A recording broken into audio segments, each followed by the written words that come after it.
Sabes, esta semana, hoy es domingo de resurrección, pero toda esta semana son días de los más importantes, de los más trascendentes en la tradición cristiana. Y no por los huevos de Pascua. Yo no sé quién inventó la teoría de los huevos de Pascua o el conejo, que no sé qué tiene que ver el conejo con los huevos, porque no, los conejos no ponen huevos. Ya, o sea que ahí no sé. Sino que esta semana hacemos memoria de la última semana antes de la resurrección de Jesús.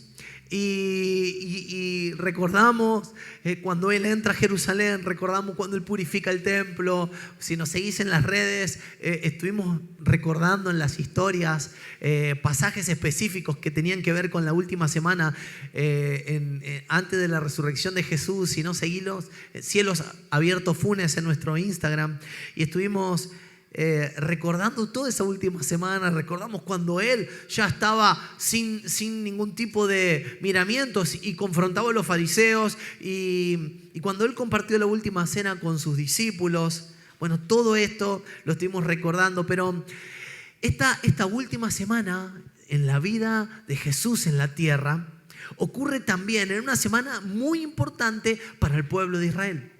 Nosotros celebramos la Pascua, pero ya el pueblo de Israel hace como 3000 años venía celebrando la Pascua judía, lo que los judíos llaman el Pasaj, que también significa pasaje. Este pasaje, este pase de un estado a otro estado, de una situación a otra situación, de un reino a otro reino, viene ejemplificándose en el Antiguo Testamento de muchas maneras. Pero de la manera más específica es cuando Dios instituye la Pascua, en el momento en que Israel está saliendo de Egipto en camino hacia su tierra prometida. Yo siento que tiene mucho que ver también con nosotros en este 2025, pero no quiero detenerme ahí, sino que de alguna manera entendamos por qué la Pascua es tan importante y por qué Dios fue quien la instituyó. La Biblia dice que Israel estaba de esclavo en Egipto, y la Biblia enseña de que Dios le dijo a Moisés: voy a liberar a mi pueblo. He escuchado la aflicción de mi pueblo, he escuchado el dolor de mi pueblo cuando está esclavo en Egipto, bajo el sistema del mundo, bajo el dominio del sistema del mundo, y yo lo he escuchado y lo voy a librar, lo voy a sacar. Y entonces dice la Biblia que en un momento Faraón su corazón se endurece, pero Dios lo permite. ¿Por qué? Porque Dios está dispuesto a liberar a su pueblo sin importar cuán empecinado esté este sistema en querer oprimirlo, sin importar cuán empecinado esté el infierno en querer oprimirlo. Y entonces dice que Dios envía plagas a Egipto para que Faraón entienda las advertencias, pero dice: ok, si Faraón no la entiende de buenas maneras, la va a tener que entender igual. Y entonces le dice a Moisés: mira, que voy a enviar un ángel exterminador que va a matar a todos los primogénitos de Egipto, salvo a aquellas familias que hayan pintado los dinteles de sus puertas con la sangre de un cordero. Y entonces Dios dice que el pueblo de Israel tenía que reunirse por familias, y el pueblo de Israel tenía que matar un cordero sin mancha, un cordero perfecto, y tenía que comerlo en familia, celebrando la víspera de la liberación, y tenía que pintar los dinteles de las puertas y la ventana de las casas con la sangre de ese cordero, para que cuando pase el ángel exterminador no entre en esa casa, sino que siga a la siguiente, pase de largo de esa casa, porque la casa estaba pintada con la sangre del cordero. Eso ocurrió en Egipto. Y el pueblo de Israel esa noche vio un acto de gran liberación de Dios, porque el ángel exterminador pasó y pasó de largo las casas que tenían pintados sus dinteles con la sangre del cordero, pero no pasó de largo las casas de Egipto y todos los primogénitos de Egipto, incluido aún los primogénitos de los animales. Todos murieron esa noche. Y Faraón le dijo a Moisés: saca urgentemente a este pueblo de acá, porque nos ha traído un gran dolor de cabeza. Por eso Israel salió, y la historia seguramente vos ya la conocés. En ese momento Dios abrió el mar Rojo, el pueblo pasó, Faraón lo había querido perseguir, y ese día Dios echó en el fondo del mar a los carros del Faraón que perseguían a Israel, e Israel fue libre. Ese día Israel celebró la Pascua, el pasaje. Y aunque es una tremenda historia, que es para una película, ¿no? Es una tremenda historia de liberación. Yo quiero decirte que aún esa tremenda historia de liberación es solamente una sombra de una liberación mucho mayor que Dios haría en nuestra vida. ¿Por qué? Porque Dios enviaría un cordero sin mancha, no solo para librarnos del sistema de este mundo, no para librarnos en una libertad física únicamente, sino además para traernos una libertad espiritual, una libertad ya no de Egipto, sino del pecado. Y entonces hay muchas cosas que ocurren en la Pascua judía, hay muchas cosas que ocurren en este pasaje, en esta celebración de Israel, que son solamente una sombra de una realidad espiritual muy superior. El cordero sacrificado es una sombra del Cordero de Dios sacrificado por nosotros en la cruz del Calvario.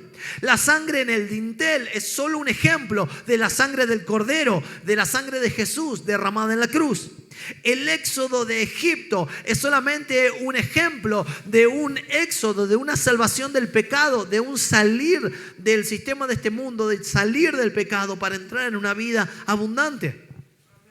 La libertad física a la cual Israel fue introducido es solamente un ejemplo de la verdadera libertad espiritual a la que Dios nos dio acceso por medio de Jesús. Por eso, ahora que vos y yo entendemos que la Pascua que celebramos ha sido de alguna manera tipificada por Dios a lo largo de la historia de muchas maneras, ahora que sabemos que Jesús es el Cordero, ahora que sabemos todo eso, esta mañana yo quiero que vos y yo profundicemos acerca de quién mató a ese cordero. Y la Biblia dice así, en Hebreos capítulo 6, dice: porque es imposible que aquellos que han sido una vez iluminados, que han saboreado el don celestial, que han tenido parte en el Espíritu Santo, que han experimentado la buena palabra de Dios y los poderes del mundo venidero, pero después de todo esto se han apartado, renueven su arrepentimiento. Pues así, para su propio mal, vuelven a crucificar al Hijo de Dios y lo exponen a la vergüenza pública. Mira qué interesante. Lo que dice el escritor de Hebreo es que, pará, diría Fantino. Pará. ¿No fueron entonces los judíos los que sacrificaron a Jesús? ¿No fueron los fariseos los que mataron a Jesús? ¿No fueron los romanos los que mataron a Jesús? ¿No? El escritor de Hebreo dice que crucificaron a Jesús todos aquellos que se han apartado de Dios. Que los judíos fueron un instrumento, pero Jesús vino al mundo para morir en la cruz, para morir por los pecados de todos aquellos que se habían apartado de Dios. Mira qué importancia tiene la cruz. Mira qué importancia tiene esta cruz, que muchas veces la vemos en todos lados, lo vemos en la Cruz Roja, la vemos en una cadenita, pero a veces la cruz la vemos acá, la vemos en la iglesia, la vemos en la puerta de las iglesias, pero esa cruz muchas veces para nosotros se ha vaciado de significado. Se ha convertido en un símbolo de la religión, pero no se ha convertido en un recordatorio de lo que la cruz significó.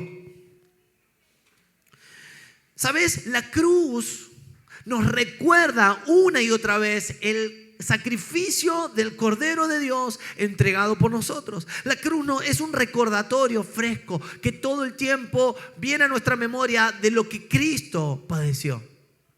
Jesús sufrió muchas heridas. Distintos tipos de heridas. Yo me acuerdo que cuando vi la película de La Pasión de Cristo, ¿cuánto vieron la película La Pasión de Cristo? Bueno, si no la viste, te anticipo que si la vas a ver, agarrá pañuelo, hermano. Porque yo tenía mucho tiempo en la iglesia, pero hasta que no vi la película La Pasión de Cristo, no llegué a dimensionar el dolor de lo que la cruz fue. El padecimiento del Hijo de Dios, el padecimiento de Jesús por mí, la crueldad de la cruz. Jesús soportó muchas heridas, contusiones, dice que le daban bofetadas, golpes. Laceraciones con látigos, con la corona de espina, con puntas de hierro en los látigos que desgarraban la carne. La perforación de sus manos, de sus pies, de su costado, con una lanza. Jesús sufrió realmente todo tipo de heridas. Si uno toma conciencia de lo que la cruz fue, realmente llega a dimensionar el valor de Jesús y la entrega de Jesús y el amor de Jesús. Porque la Biblia dice que no hay amor más grande que este, el dar la vida por los amigos.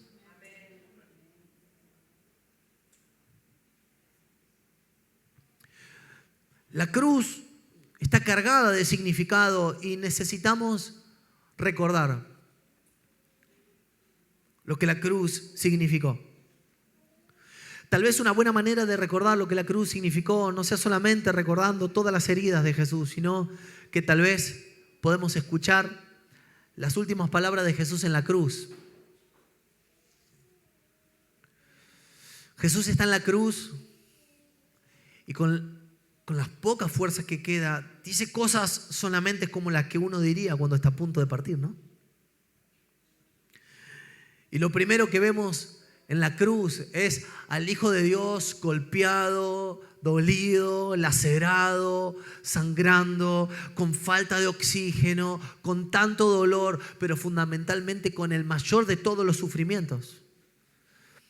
Con la soledad de no solo ver que todos sus discípulos y amigos se fueron, sino fundamentalmente experimentando por primera vez en su vida que no experimentaba la presencia del Padre. Por eso Él dice: Padre mío, ¿por qué me has abandonado? La primera vez en toda su vida que Él experimentó la distancia del Padre. ¿Por qué? ¿Por qué? Porque literalmente el Padre se había apartado. ¿Sabe por qué? Porque la Biblia dice que Dios no tiene nada que ver con el pecado. Entonces, por primera vez, como todo el pecado de la humanidad había sido cargado sobre ese cordero, como todo el pecado, el tuyo y el mío, habían sido depositados en Jesús, por primera vez en la vida de Jesús, el Padre se había tenido que apartar. ¿Por qué? Porque la paga del pecado era la muerte, y de ninguna manera el que está en pecado verá a Dios. Por eso esa ley espiritual se estaba cumpliendo en Él, que de ninguna manera quien hubiera cargado con el pecado podría ver a Dios.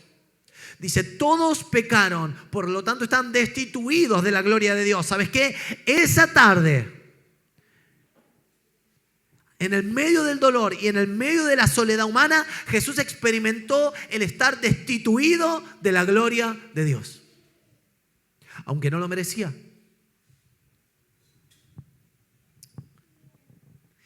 En medio de su dolor, le ofrecieron a tomar vinagre y hiel, pero dijo que no lo quería y no lo tomó. ¿Sabes por qué? Porque el vinagre con la hiel era como un sedante para el dolor. Pero él dijo: necesito tomar conciencia para que este sacrificio sea perfecto. Lo tengo que atravesar con toda la conciencia del dolor que implica. Y dijo que no lo quiero. Es decir, experimentando la soledad, experimentando el dolor, no quiso atenuar de ninguna manera el dolor que implicaba, porque para que este sacrificio tuviera sentido, Él debía atravesarlo con plena conciencia.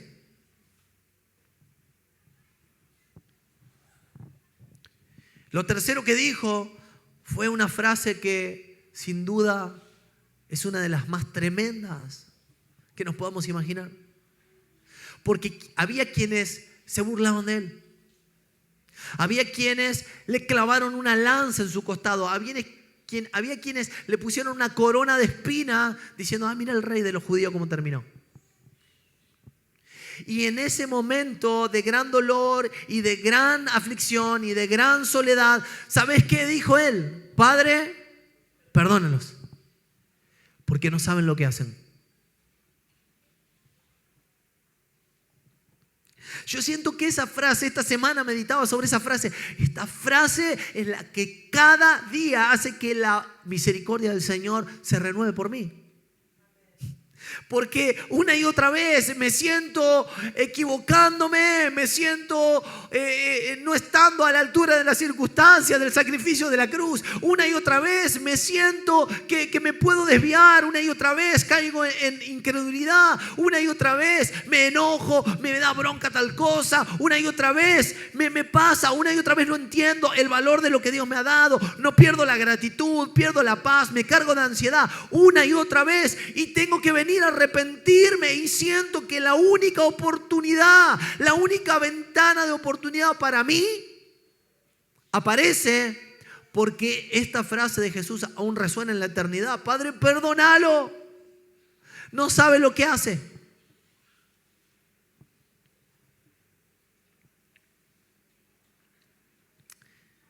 Pero ¿sabes? Esto es tremendo. Hay una frase más que dijo Jesús. Y esa frase es, consumado es.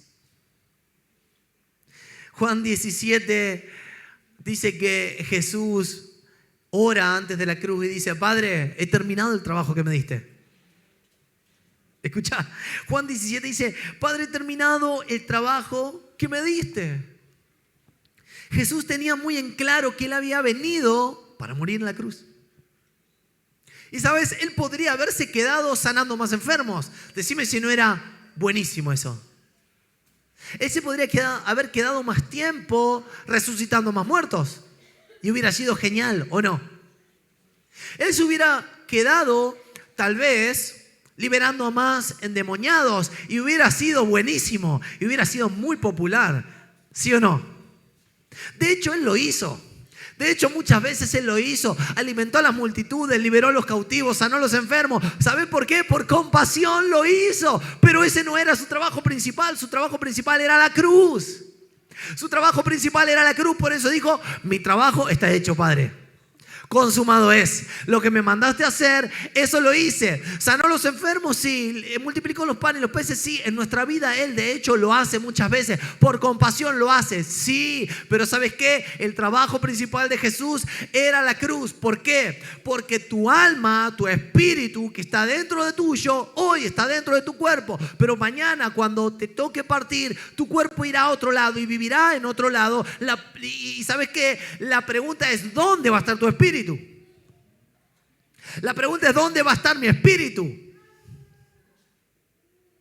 Es genial que Él nos sana, que Él nos libera, que Él nos ayuda, que Él nos multiplica. Esto es espectacular y gloria a Dios por eso. Él lo hizo muchas veces, pero el trabajo principal de Jesús fue la cruz, porque la cruz es la que define dónde termina mi espíritu, dónde termina tu espíritu cuando ya termine tu tiempo en esta tierra. Por eso la pregunta es, ¿dónde terminará tu espíritu?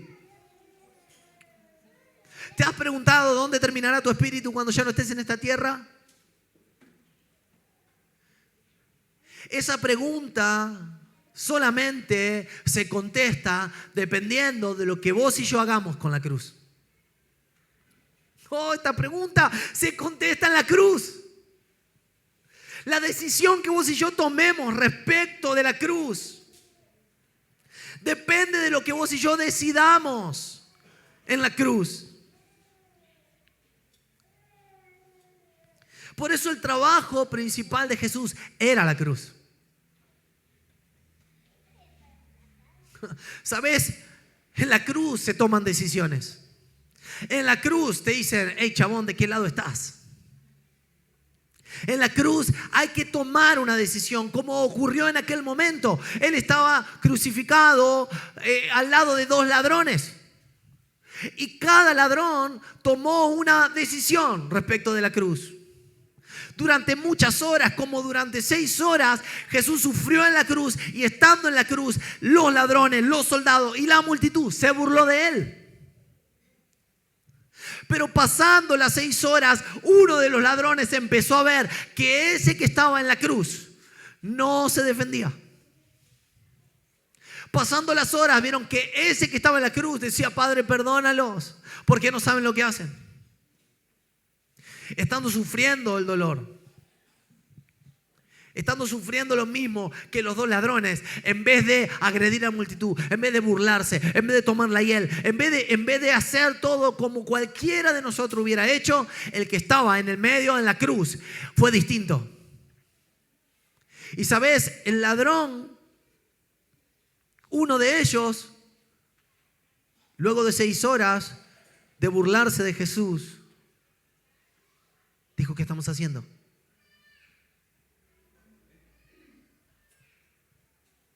Tal vez vos y yo hemos pasado nuestra vida minimizando la cruz. Tal vez vos y yo hemos pasado mucho tiempo de nuestra vida burlándonos de la cruz. Tal vez vos y yo hemos sido apáticos a la cruz, indiferentes a la cruz. Tal vez muchos de nosotros jugamos con la cruz.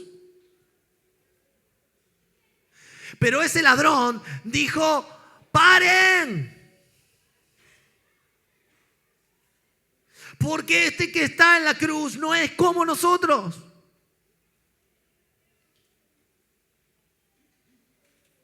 Este que está en la cruz es el Hijo de Dios. Y entonces le dijo al otro ladrón: ni siquiera tú temes a Dios a pesar de que estás bajo la misma condena. Dice: nosotros la verdad justamente estamos bajo condena, porque recibimos lo que merecemos por nuestros hechos, pero este nada malo ha hecho. Y dijo Jesús: acuérdate de mí cuando vengas en tu reino. Entonces Jesús le dijo: en verdad te digo que hoy estarás conmigo en el paraíso. Revelación de último momento tuvo el ladrón. Dijo: este no tiene por qué estar sufriendo, nosotros sí, pero Él está pagando por nuestros pecados.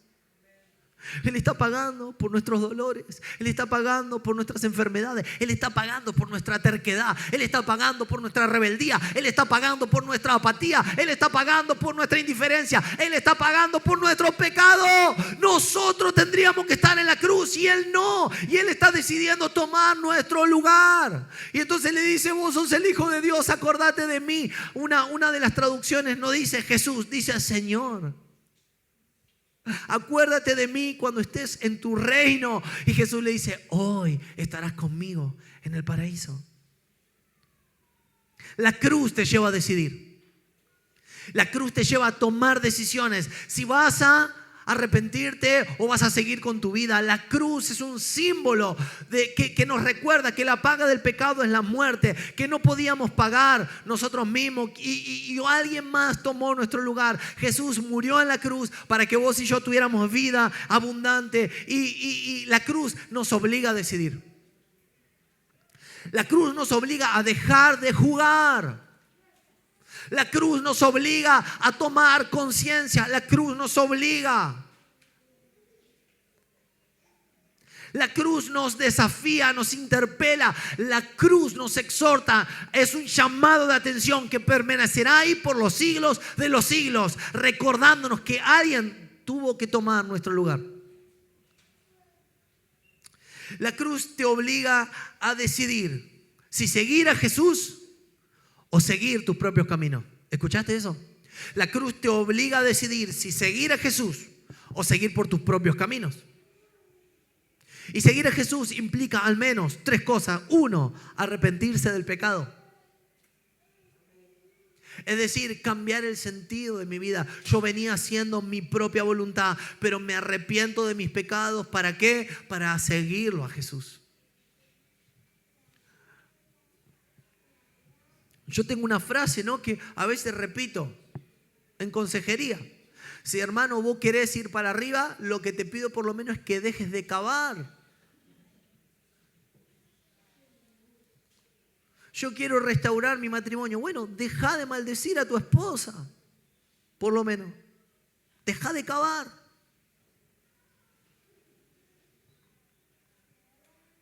Arrepentimiento. Cambio de sentido. Yo quiero ser libre de mi amargura. Bueno, tenés que soltar el perdón, porque si no vas a seguir atado. El arrepentimiento significa cambiar de sentido. El primer paso para seguir a Jesús es dejar de ir en la dirección que estaba yendo para ir en la dirección que Jesús está yendo. No me digas después lo hago. No me digas a mi tiempo. No me digas a mi manera, porque nunca tuvo que ver con nuestra manera. Es su manera, es su tiempo, es su manera. Arrepentimiento significa eso. Lo segundo que necesitamos para seguir a Jesús es recibir a Cristo en el corazón por medio de la fe. Por medio de la fe, no solo intelectualmente, porque no lo vas a entender todo desde el primer momento. Es seguir a Jesús y recibirlo en el corazón por medio de la fe. ¿Por qué? Porque lo primero que necesitamos después de arrepentirnos es que Jesús ponga su corazón en nuestro corazón. Si no, es inútil que lo intentes. Lo vas a intentar, pero en tu fuerza no lo vas a lograr. Por eso necesitamos recibir a Jesús en el corazón por medio de la fe. No solamente de manera intelectual, no solamente intentando entenderlo todo, sino con la humildad de un niño para recibir a Cristo en el corazón y que Él more en vos, y que Él more en mí, y que Él cambie mis motivaciones, y que Él cambie mis deseos, y que Él cambie mis pensamientos, y que la mente de Cristo esté en mi mente, y que el corazón de Cristo esté en mi corazón, y yo sea hecho nuevo. Lo necesito recibir por la fe. Si lo querés racionalizar, no vas a poder. Es lo que le pasó a Timoteo. Jesús le dijo, tenés que nacer de nuevo. ¿Pero qué tengo que ir al vientre de mi madre? No, Nicodemo. Es algo espiritual lo que te estoy hablando. No lo intentes racionalizar todo, porque no es así. Y no entendía. Dice, pero ¿puede un hombre de mi edad volver a nacer del vientre de su madre? No. Es por la fe. No lo racionalices todo. Dios no anula la razón, pero la complementa. Hay cosas que la vamos a recibir por la fe. Lo tercero para seguir a Jesús es estar dispuesto a servirlo y a seguirlo. Cada día, cada instante. Claramente no vamos a ser perfectos de la noche a la mañana. No, sin duda que no. Pero cada día, como niños dependientes, dispuesto a seguirlo, a obedecerlo, aunque no lo entiendan. ¿Sabes? Cuando se nos cayó el techo de la iglesia, yo estaba como un niño enojado. Señor, ¿pero por qué? Pero Señor, ¿y sabes qué? El Señor me dijo, te voy a volver a ser como un niño y me vas a tener que seguir un día a la vez.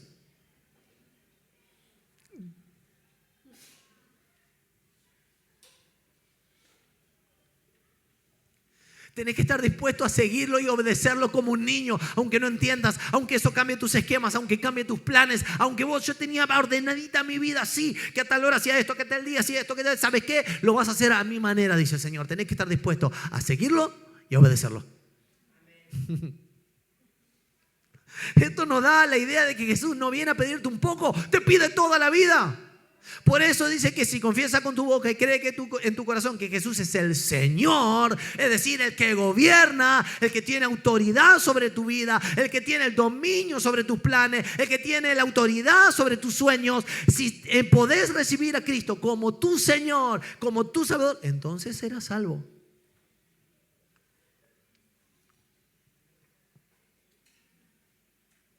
El testimonio de hoy, ¿no? Probé mi fuerza, probé, pero cuando vino el Señor, Él lo hizo. Tremendo. Por eso yo te digo, iglesia querida, hoy es un día de recordar. ¿Y por qué hablo de esto? Porque Jesús dijo en la última cena, dijo que hagan esto en memoria de mí. Es decir, y dice, porque la muerte del Señor anunciar hasta que Él venga, dice 1 Corintios. Es decir, en la cena Jesús nos recuerda su muerte. En la cena, y hoy vamos a repartir la cena del Señor. Y yo quisiera pedirle a los que van a repartir la cena que pudieran pasar, y también a Mica si nos acompaña un poco. ¿Por qué? Porque, iglesia, hoy es un día de recordar el sacrificio de la cruz.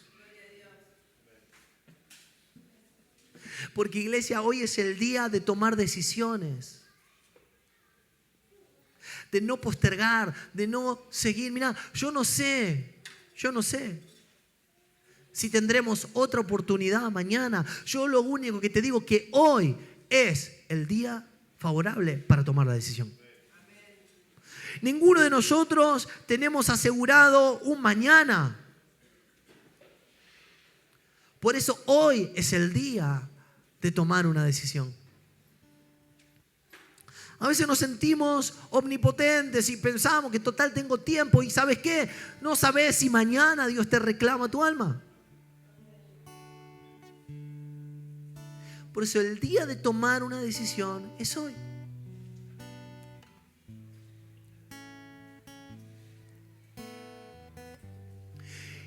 ¿Y sabes por qué digo que el día de tomar una decisión es hoy?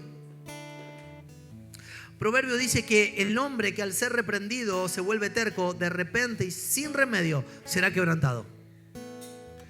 Por eso el día es hoy. No mañana. No la semana que viene. El día es hoy.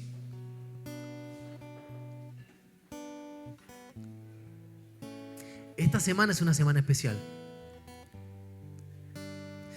Y el apóstol Pablo dice así en su carta a los Corintios: pues yo les he transmitido lo que recibí del Señor mismo. Que la noche en que fue traicionado, el Señor Jesús tomó pan y dio gracias a Dios por ese pan. Luego lo partió en trozos y dijo: este es mi cuerpo, el cual es entregado por ustedes. Hagan esto en memoria de mí. Dice, y de la misma manera tomó en su mano la copa de vino después de la cena y dijo: esta copa es el nuevo pacto entre Dios y su pueblo, un acuerdo sellado, confirmado con mi sangre. Hagan esto en memoria de mí todas las veces que la beban, pues cada vez que coman este pan y beban de esta copa, la muerte del Señor anuncian hasta que Él vuelva. Tengo algunos pancitos para celíacos, si alguno quiere, lo vamos a dejar ahora. Si alguno, Debbie, si hay alguien que los pueda necesitar, ahí tenemos ahí, levanta tu mano y te lo vamos a acercar.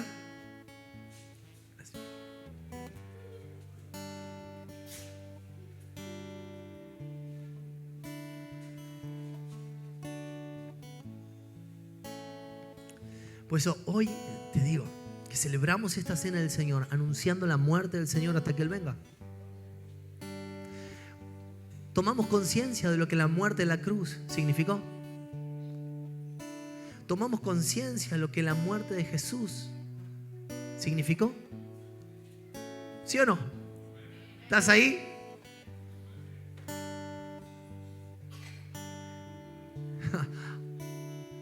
Hoy participamos juntos de esta cena recordando el sacrificio de la cruz.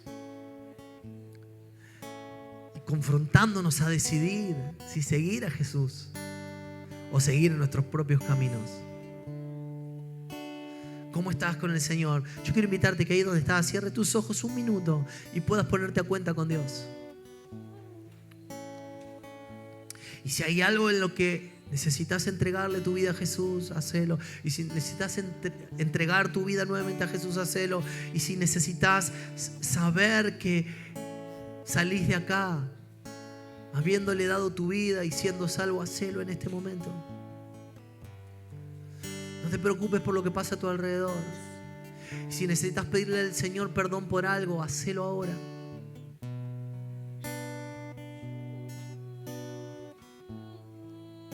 Ponete a cuenta con el Señor esta mañana.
Quiero volver a leer este pasaje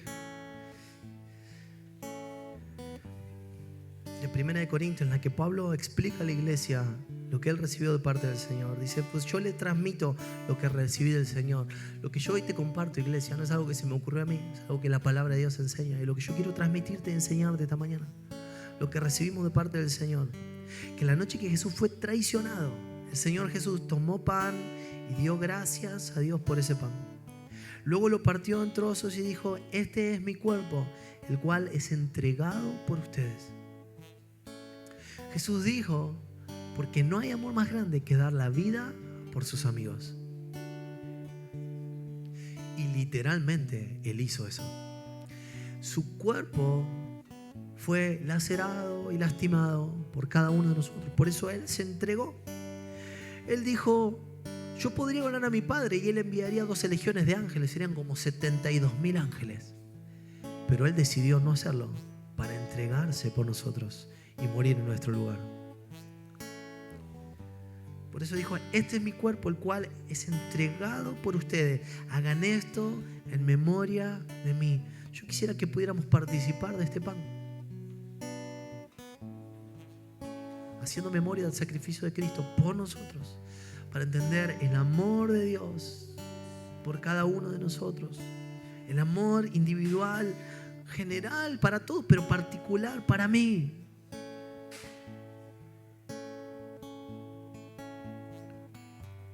Que podamos comer este pan, haciendo memoria del cuerpo partido de Jesús por cada uno de nosotros. Amén. Participamos del pan.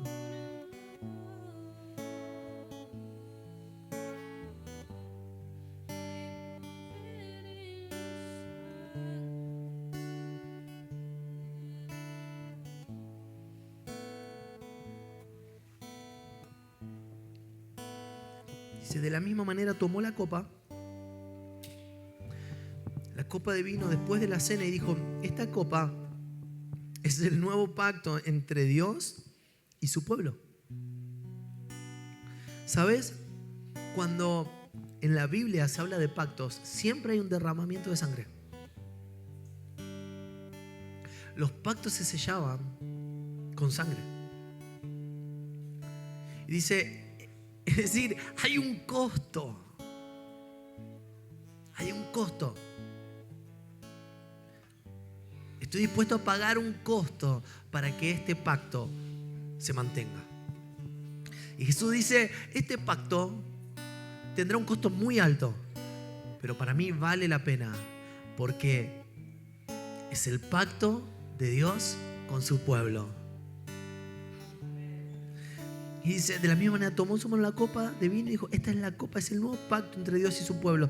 Un acuerdo confirmado, sellado con mi sangre. Y dice, hagan esto en memoria de mí, porque todas las veces que la beban, cada vez que coman de este pan y beban de esta copa, anuncian la muerte del Señor hasta que Él vuelva. Participamos de la copa recordando el costo del pacto de Dios con su pueblo.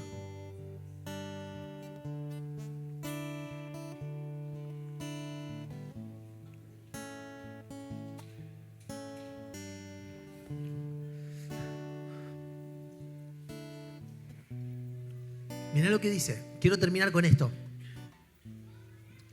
Yo quisiera que nos pongamos de pie, porque esta mañana no es una mañana de luto, sino una mañana de celebración.